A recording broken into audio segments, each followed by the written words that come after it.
Now, Simon, I was just saying this is so tense. You and I spoke about it in the week. We've got 300,000 troops amassing on the border with Gaza. We've got 1 million people moving towards the Rafah crossing. The humanitarian aid hasn't got in. We've now got some chinks of light here with Qatar brokering the release of this mother and daughter. We've still got 250 hostages being held. Hamas says they'll release the others, but only if Israel enters talks. Israel says no. Israel's been told, think carefully about your next move. No, that's actually right, and I think they are thinking carefully about it. And I think in this instance, the role of people like Rishi Sunak has been very helpful. He not only reinforced Joe Biden's message about Israel being required to obey international humanitarian law, but his next conversation with the president of Egypt, with President Sisi, I think was also helpful in trying to understand what the position of Egypt and others were. He then went on to Qatar and talked to the Qataris. He talked to the Qataris actually in Riyadh in Saudi Arabia. And again, it's interesting, those sort of connections. People like the Qataris, the political leadership of Hamas are based in Qatar. And so they link with them the whole time. And there's another sort of bizarre connection, which is the Taliban were also based in Qatar as well. So Qatar's got this very interesting role where it acts as a kind of broker, and will have conversation with people who others won't do it. They have this sort of notion where they talk outside the room to each other. They go in the same room together, but they'll talk to one set of people and they'll go and talk to other people. So we're in a very interesting diplomatic and political stage of the potential offensive as well. On top of that, an influential Saudi prince has issued a strong condemnation of Hamas in a rare rebuke from one of the Middle East main power broker as well. This is a Saudi ambassador, former Saudi ambassador to the US and the UK. This is Prince Turki Al Faisal. Said he preferred civil insurrection and disobedience to the murderous tactics adopted by the Palestinian terror group. It is a very complicated situation in the Middle East, but if you've got Qatar willing to do that brokering, as you say, Hamas is based in Qatar. Equally, if you've got other important forces within the Middle East saying this is not the way to proceed, is that a good sign? It is a good sign, because I think what people are now starting to do, above and beyond complete horror at what Hamas did in southern Israel, people are saying, actually, we now need to think about the future. It's not just a matter of conducting a reprisal counter-offensive to get rid of Hamas, which everyone wants to do, but what happens next? As you said, 1.1 million people displaced into southern Gaza. The Rafah crossing, we hope, is going to be open today to allow some aid to get through. But it still leaves the future of what happens in Gaza. And here the Israelis have already said what they're going to do. They have said that they see it as a three-phase operation. The first phase is ongoing at the moment. It's a bombing campaign, and then they say some kind of maneuver operation, which I take to be some kind of attempt effectively to put the urban areas under siege. They'll then do a long protracted period where they will eliminate Hamas, and they'll do that very slowly. They'll take the time over that. But the third bit's a really interesting bit. This is a bit about the long term. They then effectively want to sort of turn Gaza into an even more tightly controlled area, and having some security buffer zone inside Gaza, if you like, so a cordon sanitaire to keep Gazans away from there. And that's unclear then how Gaza survives, because Gaza is still, in many respects, still reliant on Israel. We've seen what the effect has been of the removal of fuel, electricity, and so forth. So how they get to that stage is going to be very complicated. Indeed, and it was interesting. You and I spoke in the week as well about what the end game was. I think we talked about the fact the US didn't think that Israel actually had an end game. What has become clearer is that Israel says now it doesn't intend to occupy Gaza. It then said that essentially what they're trying to do is to hand over power to maybe the Palestinian Authority. They said they didn't want to control the besieged strip. What they've said is for those 2.4 million people, and remember, the landmass of this is absolutely tiny. I keep saying it's the size of the Isle of Wight. The question is what happens now. And I think that will also help Israel's case internationally by saying, we don't want to occupy Gaza. No, I think it's essential from their perspective to do that. It is interesting that they're now talking to the Palestinian Authority and Mahmoud Abbas.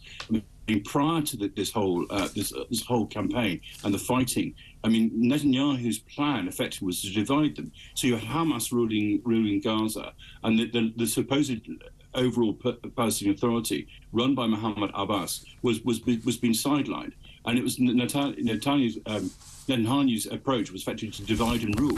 And so they're now looking to Abbas to try, in fact, to act as the de jure rather than just as the de facto ruler of the place. And that's going to be very interesting. To actually get them back with the Palestinian Authority in charge in Gaza, and that will be complicated enough as well. So just in terms of how this works, though, the idea being that the Palestinian Authority would take control of Gaza, which they were in control of, weren't they, from 94 until 94 till 2006. Yeah. There would then be this no man's land around it to protect it.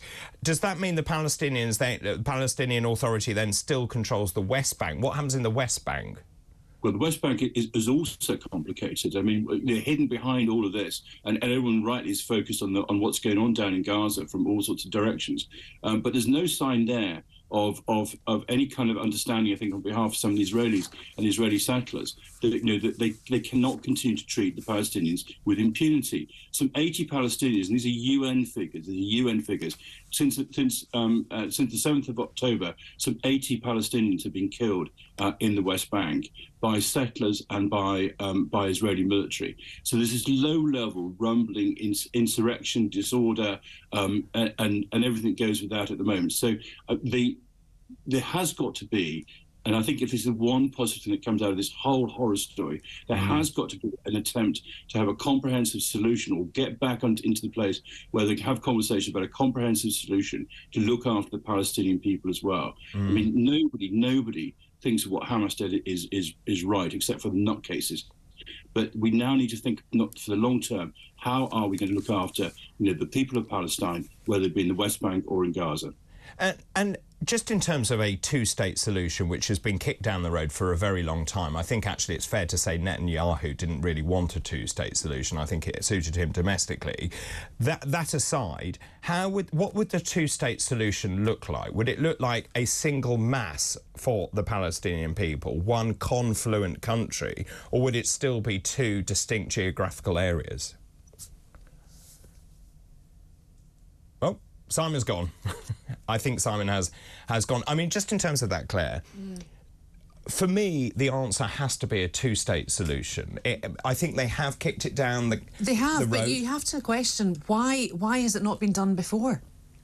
There wasn't political will. They talked about it. They talked about it for years. But the Palestinians traditionally have been quite oppressed. Yes, I'd agree. And, there's talk of, water being cut off, no electricity, and there is no planning permission in Palestine. If you look across the wall, Israelis are able to build, extend the properties. Palestinians aren't, and that is fact. So it's a hugely contentious issue, and of course Israel as itself is the West's buffer to Russia, and Putin's been very quiet over this, hasn't he? Well, of course. And Xi Jinping's not been saying anything either, nor has Modi even in India. I mean, this is huge globally what's happening. There's a diaspora of Jews living all over the world. We need to take care of each other, and this is absolutely awful, and I can't believe there hasn't been a global outcry on this. All we're hearing about is Sunak, Biden and Netanyahu and the terrorists that are Hamas. But you make a great point, because of course the whole thing was to do with with Saudi doing this deal with Israel. Yes. That upsets Iran. Yes. Iran's funding Hezbollah. this. Iran is funding all of this. And who does that suit? It suits Russia. Yep. It suits China. Yes. That's why they're quiet. Yes. I'll tell you who's not quiet. Your viewers. Oh, good. Your viewers. Hashtag breakfast doctors. Robert says that don't let terrorist sympathisers put anything on the cenotaph. Quite right. Lots of people disagreeing with me, saying that the chant shouldn't be banned. Lots of people are saying, well, it should be banned. And Jamie... Well, so the reason I've been thinking about this, if I went down the street inciting hate by chanting something outrageous against women or minority communities or whatever, I would be stopped. Yes. Well, you wouldn't be stopped. People are too terrified now to stop people. Well, that's also true. Well, Jamie says, hashtag breakfast doctors, so I can wander around London chanting from the river to the sea, Israel is a land for me. Jamie, no, I'm not saying do it. I'm saying, but it ought not to be banned. And if anyone is sick enough to come out with this anti-Semitic trope like this, then they're really, really not very nice people.